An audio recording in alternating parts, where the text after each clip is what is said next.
Hey folks, Ted from Immersion here. It's come to my attention, and most of you have said this, which I do appreciate. A lot of you seem to use me for your D&D news for sort of the major things.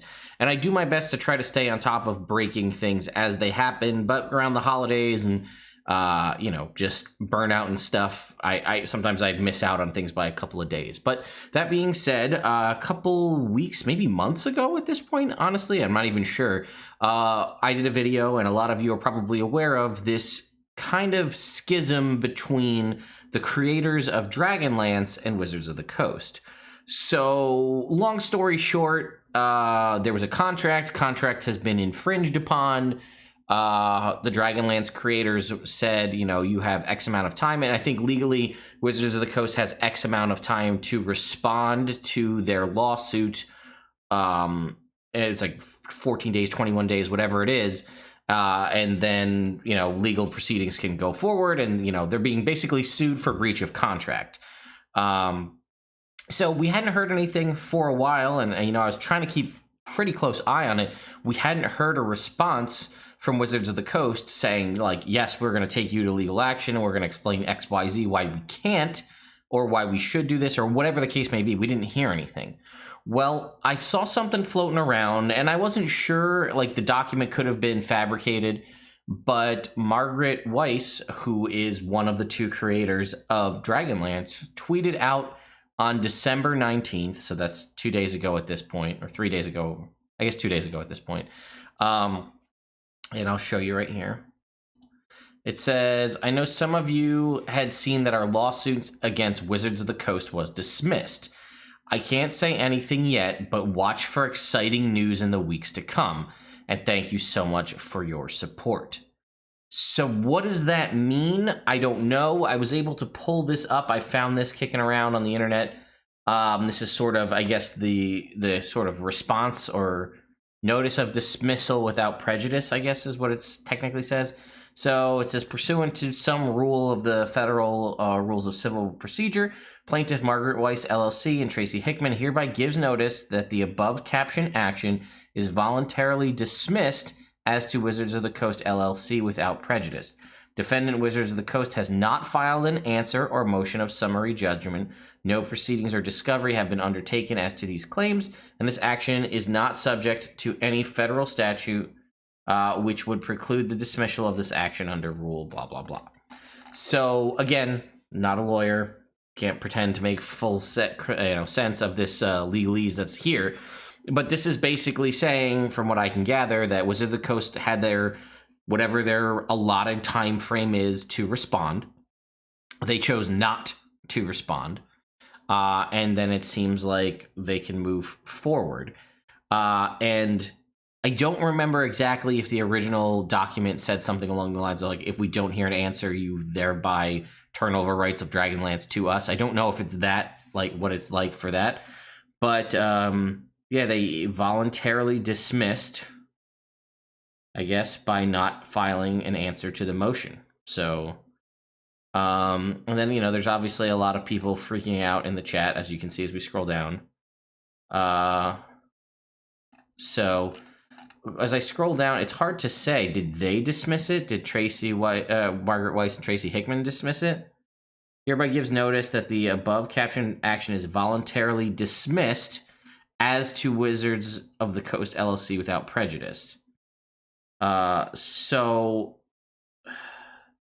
yeah, I'm not entirely sure. Like I said, I'm trying to understand legalese, and I'm not a lawyer. So I don't know if it's hard to say. It seems very apparent Wizards of the Coast did not answer provide an answer to the statement within the allotted time frame. But does that mean that Margaret Weiss and Tracy Hickman rescinded it? It says, a lot of you have seen that our lawsuits against WotC was dismissed. I can't say anything yet, but watch for some exciting news in the weeks to come. So they were submitting the lawsuit. So it's not like Wizards of the Coast was suing them, saying, well, you said you're going to sue us, we're going to sue you back. So it seems to me that they submitted this lawsuit. It brought a lot of attention to it, which maybe that was the whole thing, right? Maybe it could have been a marketing ploy, I don't know, to bring a lot of attention to it, but they have since dismissed it without prejudice, which I guess means like there's no recourse. Hey, we're going to sue you guys for breach of contract. Just kidding. We're taking it back. Which makes me think maybe they reached an agreement. Maybe they did some sort of out-of-court settlement for things. But maybe that also means Dragonlance is coming to 5th edition. I don't know.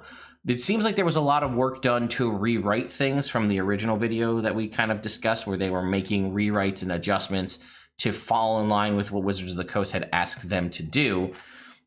And yeah, it's hard to say. I mean, I'm scrolling through the comments. There's no additional comments from Margaret Weiss, or I didn't see anything. I don't even know if Tracy Hickman's got a Twitter. I don't even know. But yeah, as I scroll through this, I think based on that, yeah, Dragonlance lawsuit has been settled, folks. This is what the Dragonlance Nexus account says.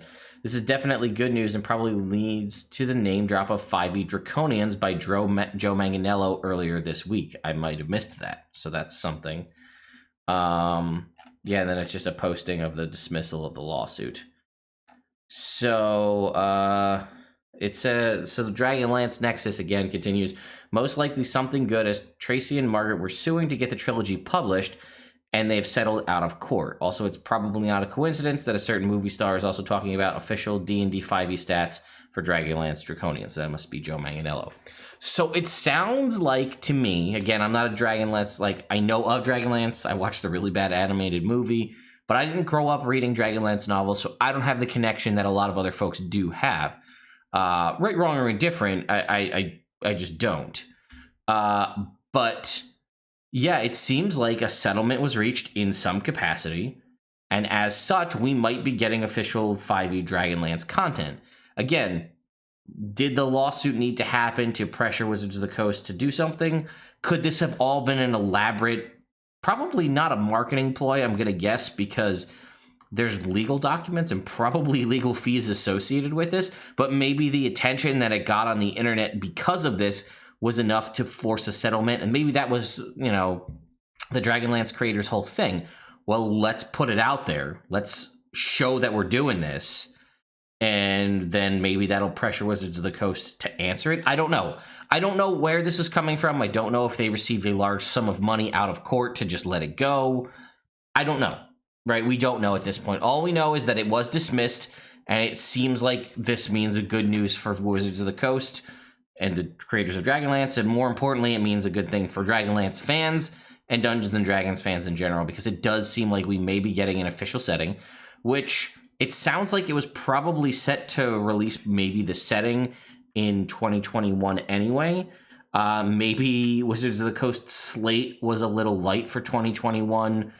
Great, we've released Eberron last year, Wildmount this year. Maybe they were looking to either, my thoughts are they're probably either going to do a Ravenloft or maybe Dragonlance in 2021 to get like a new setting into the world. We actually had 2 campaigns settings this year. We had Wildmount and Theros, so they might do 2 next year. So we might get Barovia or whatever the Vistani based thing is. Well, I'll make another video on this probably on New Year's Eve.